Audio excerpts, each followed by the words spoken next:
that? Is that yummy shepherd's pie? Huh? What do you think? Is that delicious? What's the matter? Marie, will you hand me his spoon, Marie, down there? You want to feed him some of, try feeding him, Marie. Get him some on the spoon. Do it.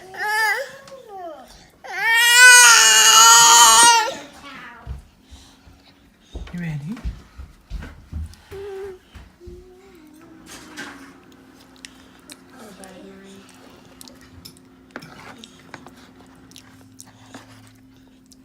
Ready?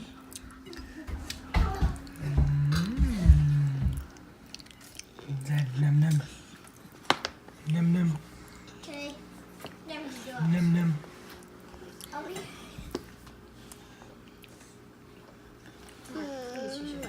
Yes, that is a spoon. We gotta work on using that, huh?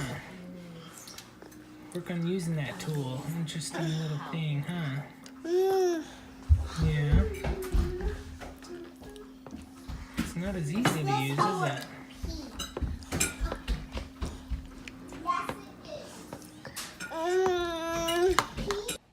Hey guys, hope you enjoyed that little clip with Ezra enjoying his meal tonight. Somewhat anyways. He got a little fussy, but he really likes that shepherd's pie. Yeah, he does. He liked the taste of it. It got a little all over the place, but that's what you should expect with a 2-year-old anyway, So this week we're talking about establish. So if you go on our Invest Now framework, you see we kind of don't go in the order of the acronym because it makes more sense when you're applying these principles to go in the order of the PDF that you can download for free at investinyourchild.com. If you go there, you can download the PDF, put in your name and email, take the challenge, and then you'll go to 9-week challenge. Then you'll go to a website where you can download a PDF and become a member and get free access to the first challenge, which is Invest in Yourself. And then the second one we recommend doing next is what we did all last week, which was vulnerability. And then this week, the best one that we recommend to start out with to go in order is to establish. And establish is really the big picture, right? It's figuring out what you want your family to look like. What are your goals for you and your family? And what kind of home you want to establish, too.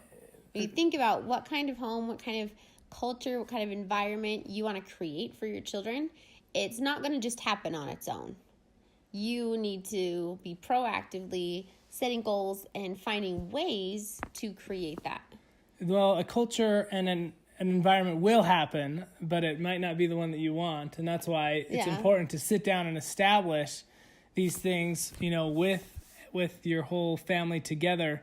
Stan Slapp, he's a big culture guy. I remember watching one of his things, culture and organizations, and on the business side of things. On the business side of things, and just how culture is going to be. It's going to happen. You're going to have an atmosphere and a culture in your family, and it's important that you are actively designing and creating that culture rather than just letting it happen and getting whatever happens. So that's what Establish is all about, kind of that big picture. And we go through a lot of the things through our membership. Different ways you can do that.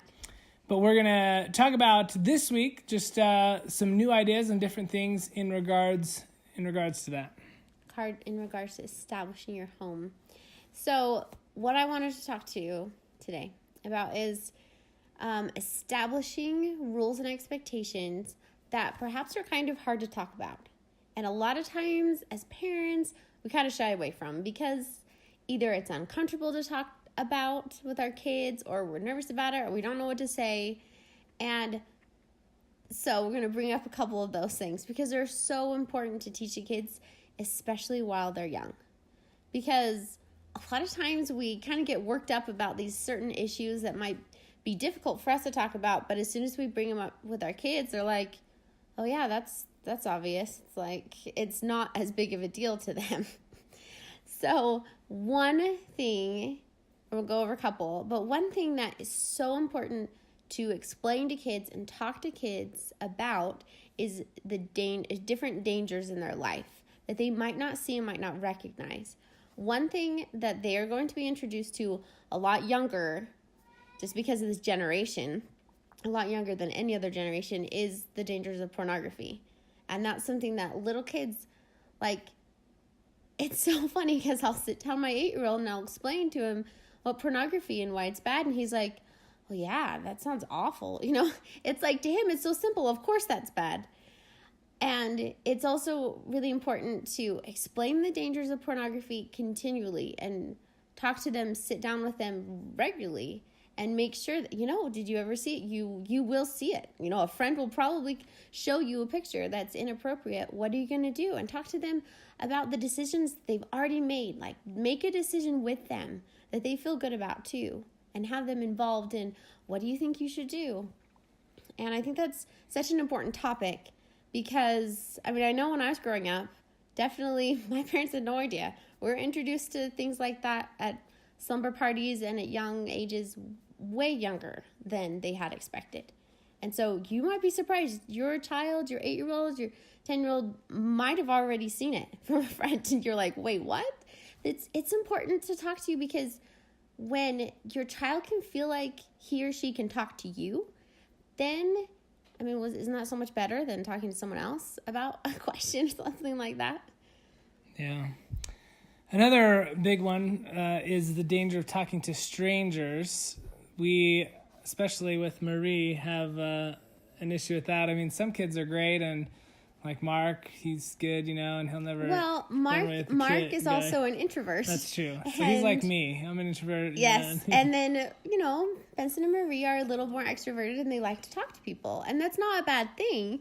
I think that, you know, but Marie they'll would have like lots leave of friends with anyone and just go. Yeah. So we've had to talk at length, and I still don't know what she would do if someone came to her with a puppy dog. Don't get any ideas. But we, you know, there's kids obviously with different personalities that you know that you need to keep an eye on them. But we continually talk about the rules and the expectations that we have for our kids concerning strangers. You know, we've explained that an adult would never come and ask for your help. Like, come over here and help me in this room or in my car, or, I mean, you're never going to need to do that. And that's a tricky person, and you need to get away from someone like that. And we showed them videos of, like, it actually happening, because there's YouTube videos. We're like, would you do that? Can you imagine these kids just got in someone's car? They're never going to see their parents again. And our kids are like, what? But it's good to be able to show them and talk to them what could happen, because it's so easy for a kid to get distracted and put themselves in danger. And so not only keep an eye on them is, of course, important, and we are going to keep an eye on certain children very well, but talking to them continually about the expectation that you have for them. And so set your rules and expectations in your house and talk to your children about it, probably at a younger age than you think, honestly. Yep, very much. So. I mean, you'll know when your child is mature enough for a certain mature subject. But I would say even, you know, go a couple years younger than you're probably thinking. Yeah. Just to be on the safe side. And just to be on the safe side, we had better go, because Ezra went around that corner and he's being really quiet. Yeah, he was loud and, like, playing with things and hitting things, but now he's completely silent. Better go check that. Yeah. So we will talk to you again tomorrow. Until then, if you haven't already, go to investinyourchild.com, take the 9-week challenge, and join this community so we can help each other and be able to become better parents. We're so excited and honored to have you here. Thanks again, and we'll talk to you later. Bye-bye.